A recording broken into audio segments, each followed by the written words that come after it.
Hello every one. ഇന്ന് നമുക്കൊരു cooking vlog ആവാം. ഞാനിന്ന് ഉണ്ടാക്കാൻ പോകുന്നത് ചിക്കൻ മോമോസാണ്. അതിനായിട്ട് ആദ്യമായിട്ട് ഞാനൊരു 1/2 kg മൈദയാണ് എടുത്തിരിക്കുന്നത്. അത് നമ്മൾ ചപ്പാത്തി കുഴയ്ക്കുന്ന പോലെ തന്നെ നമ്മുടെ മാവ് സെറ്റാക്കി എടുക്കണം. അപ്പോൾ ആവശ്യത്തിന് ഉപ്പും കുറച്ച് സൺഫ്ലവർ ഓയിലും പിന്നെ ഇളം ചൂട് വെള്ളവും കൂടെ ഒഴിച്ചിട്ട് നമ്മൾ ചപ്പാത്തി മാവിന് കുഴയ്ക്കുന്ന പാകത്തിന് നല്ലപോലെ സോഫ്റ്റ് ആവുന്നവരെ മാവ് കുഴച്ചെടുക്കാം. കുഴച്ചുകൊണ്ടിരിക്കുന്നതിൻ്റെ ഇടയിൽ നമ്മൾ ഇളം ചൂടുവെള്ളവും സൺഫ്ലവർ ഓയിലും മിക്സ് ചെയ്തിട്ട് ഇങ്ങനെ ഇടയ്ക്ക് ഒഴിച്ചു കൊടുക്കുകയാണെങ്കിൽ ലാസ്റ്റ് നല്ല മാവ് സ്മൂത്തായിട്ടായിരിക്കും കിട്ടുന്നുണ്ടാവുക. അങ്ങനെ പാകത്തിന് മാവ് ഒരു ഉരുളയാക്കിയിട്ട് വെച്ച് കഴിഞ്ഞിട്ട് നമുക്കത് കുറച്ച് നേരം മാറ്റി വയ്ക്കാം.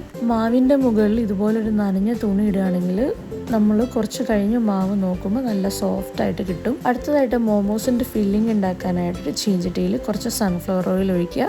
ഓയിൽ ചൂടായി കഴിയുമ്പോൾ ചെറുതായിട്ട് അരിഞ്ഞിട്ട് സവാള നമുക്കതിലേക്ക് ഇടാം. ഞാനിവിടെ ഒരു 4 സവാള ചെറുതായി അരിഞ്ഞതാണ് ഇതിലേക്ക് ഉപയോഗിക്കുന്നത്. എനിക്ക് മൊത്തത്തിൽ ഒരു 50 മോമോസോളം ഉണ്ടാക്കാൻ കഴിയും ഈ ഒരു 1/2 kg മൈദ എടുക്കുമ്പോൾ. അപ്പോൾ അതിന് പാകത്തിനായിട്ടുള്ള മസാലയാണ് ഞാൻ ഉണ്ടാക്കുന്നത്. അങ്ങനെ സവാള ഒന്ന് ചൂടായി വരുമ്പോൾ ഇഞ്ചി വെളുത്തുള്ളി നല്ലപോലെ ചതച്ചത് ഇതിലേക്ക് ഇട്ട് കൊടുക്കാം. മോമോസിൻ്റെ ഫില്ലിംഗ് ഉണ്ടാക്കുമ്പോൾ സവാള നല്ല മുരിഞ്ഞു വരേണ്ട ആവശ്യമില്ല, ഒന്ന് വാടി കിട്ടുന്ന പോലെ ആയാൽ മതിയാവും. ഇനി അതിലേക്ക് ആവശ്യത്തിന് പൊടികളെല്ലാം ചേർക്കാം. ആദ്യമായിട്ട് ഞാൻ കുറച്ച് ഉപ്പിട്ടിട്ടുണ്ട്. അതിനുശേഷം ആവശ്യത്തിന് കുരുമുളക് പൊടി. നമ്മൾ വേറെ എരിവിനൊന്നും ചേർക്കുന്നില്ലാത്തതുകൊണ്ട് കുരുമുളക് പൊടിയാണ് നമ്മൾ ആവശ്യത്തിൽ കൂടുതൽ ചേർക്കുന്നുണ്ടാവുക. ശേഷം ചെറിയ പുളി കിട്ടാൻ വേണ്ടിയിട്ട് ഒരു അരമുറി നാരങ്ങ നീരൊഴിച്ചു കൊടുക്കാം. ഇത് ഞാൻ ആദ്യമേ ചിക്കൻ വേവിച്ച് വെച്ചിരിക്കുന്നതാണ്. ഇത് ഉപ്പ്, മഞ്ഞൾപ്പൊടി, മുളക് പൊടി, ഇഞ്ചി വെളുത്തുള്ളി പേസ്റ്റാണ് ഉള്ളത്. അത് ഞാൻ മിക്സിയിലിട്ട് ഒന്ന് സ്മാഷ് ചെയ്ത് ഇതുപോലെ ആക്കി എടുത്തിട്ടുണ്ട്.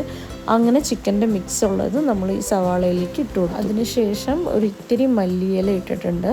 ഇനി മെയിൻ ഇൻഗ്രീഡിയൻ്റ് ആയിട്ട് നമുക്ക് ടേസ്റ്റ് തരുന്നത് ഈ സോയാബീൻ സോസ് ആയിരിക്കും. അപ്പോൾ ആവശ്യത്തിൽ ഒരു 2 ടേബിൾ സ്പൂൺ സോയാ സോസാണ് അടുത്തതായിട്ട് ഈ ഫില്ലിങ്ങിലേക്ക് ഒഴിച്ചു കൊടുക്കുന്നത്. അങ്ങനെ നമ്മുടെ ചിക്കൻ മോമോസിനുള്ള ഫില്ലിംഗ് ഇവിടെ റെഡി ആയിട്ടുണ്ട്. ഇനി തീ ഓഫ് ചെയ്ത് വെച്ച് അടച്ചു വയ്ക്കാം. ചൂടാറിക്കഴിയുമ്പോൾ പയ്യെ മോമോസ് ഉണ്ടാക്കാൻ തുടങ്ങാം.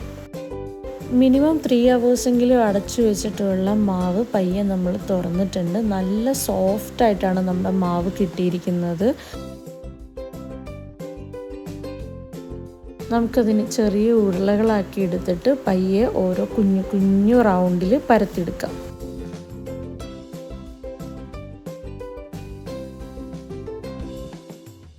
ഞാനെപ്പോഴും മോമോസിൻ്റെ സൈസ് ഒരുപോലെ ആവാൻ വേണ്ടിയിട്ട് ഇതുപോലൊരു പാത്രം വെച്ചിട്ട് റൗണ്ട് ഇങ്ങനെ കട്ട് ചെയ്തെടുക്കാറാണ് പതിവ്. അങ്ങനെ നമ്മൾ ഒരേ അളവിൽ ഇതുപോലെ പരത്തി എടുത്തിട്ടുണ്ട്. ഇനി നമുക്ക് മോമോസിന് ഫില്ലിങ് നേരത്തെ ഉണ്ടാക്കി വെച്ചിരിക്കുന്നത് ഈ റൗണ്ട് ഷേപ്പിലേക്ക് ഫില്ല് ചെയ്തെടുക്കാം. അങ്ങനെ നമ്മൾ പരത്തിയ മാവിലേക്ക് ഈ ഫില്ലിങ് ഫില്ല് ചെയ്ത് കഴിയുമ്പോൾ ഇതുപോലെ ചെറിയ ചെറിയ ഞൊറിവുകൾ പോലെ മോമോസിൻ്റെ ഷേപ്പ് വരുത്തിയിട്ട് നമുക്ക് വേറൊരു പാത്രത്തിലേക്ക് മാറ്റി വയ്ക്കാം. ഇങ്ങനെ ഫില്ല് ചെയ്ത് നമ്മളെല്ലാം ഇങ്ങനെ പ്ലേറ്റിലാക്കിയിട്ടുണ്ട്. ഇത് നമ്മൾ ഇനി ഒരു ഇഡ്ഡലി പാത്രത്തിലോ ഒരു സ്റ്റീമറിലോ കുറച്ച് സൺഫ്ലവർ ഓയിൽ പുരട്ടിയിട്ട് ഇതുപോലെ ഓരോന്നായിട്ട് വെച്ച് കൊടുത്തിട്ട് നമുക്ക് ആവിയിൽ സ്റ്റീം ചെയ്യാം. ഇത് നമുക്ക് വേണമെങ്കിൽ സൺഫ്ലവർ ഓയിലിൽ ഫ്രൈ ചെയ്തിട്ടും കഴിക്കാൻ പറ്റും. അപ്പോൾ അത് ഫ്രൈഡ് ചിക്കൻ മോമോസ് ആവും. ഞങ്ങൾക്ക് ഇവിടെ കൂടുതൽ താല്പര്യം സ്റ്റീംഡാണ്. അപ്പോൾ ഞാൻ സ്റ്റീംഡാണ് ചെയ്യുന്നത്. ആവിയിൽ വെച്ചതിന് ശേഷം പയ്യെ തുറന്ന് നോക്കുമ്പോൾ നമ്മുടെ ചിക്കൻ മോമോസ് റെഡിയാണ്. പയ്യരും മയോണൈസും സെഷ്വാൻ ചട്നിയും കൂട്ടിയിട്ട് നമുക്ക് കഴിക്കാം. അപ്പോൾ ഇതെല്ലാവരും വീട്ടിൽ ട്രൈ ചെയ്ത് നോക്കണേ.